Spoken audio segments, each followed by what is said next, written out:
ఇక మా మిత్రుడు అడుగుతున్నాడు గతంలో చేసినాం అని. ఎందుకంటే వాళ్ళ నాయకుడికి పర్మిషన్ ఇచ్చింది వాళ్ళ బిడ్డను తీసుకెళ్ళి అమెరికాలో చేర్చడానికి. హరీష్ రావు గారికి 2 పిల్లలు విదేశాలలో చదువుకోరు.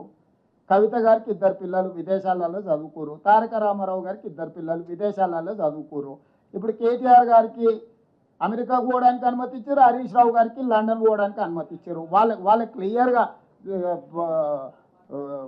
సిరీస్ వాళ్ళ ప్రతినిధిని పంపించి మీరు గతంలో పోయినారు, గతంలో పోతే నిన్న భోజనం చేసినావు, ఈరోజు చేసినావా చేయలేదా సూరజ్? నో గతంలో మీరు ప్రయాణం చేసిందని అడిగినావు కదా. 2026 గ్లోబల్ సమ్మిట్ ఇప్పుడుంది. Telangana invest every year we have to. ఇప్పుడు నిన్న బ్రేక్ఫాస్ట్ చేసినావు, నిన్న లంచ్ చేసినావు, నిన్న డిన్నర్ చేసినావు. ఈరోజు బ్రేక్ఫాస్ట్ లంచ్ డిన్నర్ చేయకుంటుంటావు నిన్న చేసినా అని. ఖచ్చితంగా పార్లమెంట్లో విషయాన్ని ప్రస్తావిస్తాము.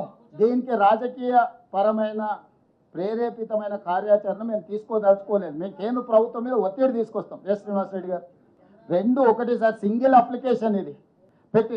ఇప్పుడు మాకు ఆహ్వానమే ఉంది. నేను అమెరికాలో పోయి చదువుకొని వచ్చిన. స్పష్టంగా నేను అమెరికాలో ఈరోజు నేను అక్కడ హార్వర్డ్ యూనివర్సిటీలో విద్యార్థిగా చేరి చదువుకొని వచ్చిన. ఈరోజు అమెరికా నుంచి నాకు ఆహ్వానం ఉంది వీటి ఒప్పందాలకు. ఈరోజు విషయాలను స్పష్టంగా ఇక్కడ మెన్షన్ చేసినాం క్లియర్గా, కేటగారికల్గా.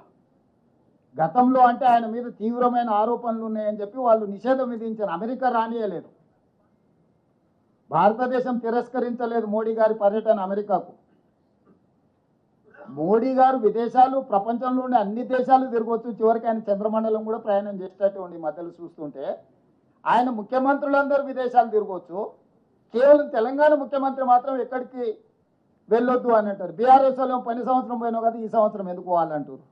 ఇంకా నువ్వే చెప్పాలి. ఇప్పుడు ఇంటర్నల్ కారణం ఇన్వెస్టిగేటివ్ జర్నలిస్ట్గా నువ్వు చెప్పాలి. ఈరోజు తెలంగాణకు జరిగిన నాకు వ్యక్తిగతమైన పర్యటన కాదు. వ్యక్తిగతంగా నాకు అక్కడ వెళ్ళడానికి చేయడానికి ఇప్పుడు కొత్తగా ఏం నేను అమెరికా చూడటం లేదు. మొదటిసారి కాదు, ఇది చివరిసారి కాదు. కానీ ప్రభుత్వము, కేంద్ర ప్రభుత్వం రాష్ట్ర ప్రభుత్వానికి అనుమతి నిరాకరించడం ద్వారా మంచి యూనివర్సిటీలను పేదల కోసం తెచ్చే అవకాశం కోల్పోతున్నాం. మంచి క్రీడలకు సంబంధించిన పెట్టుబడులు ఆకర్షించలేకపోతున్నాం. తెలంగాణ రాష్ట్రంలో విదేశీ పెట్టుబడులను ఆకర్షించడానికి ఇది అంతరాయంగా మారుతుంది.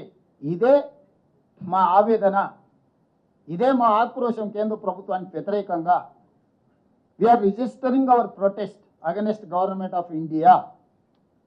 They cannot run government like dictatorial system.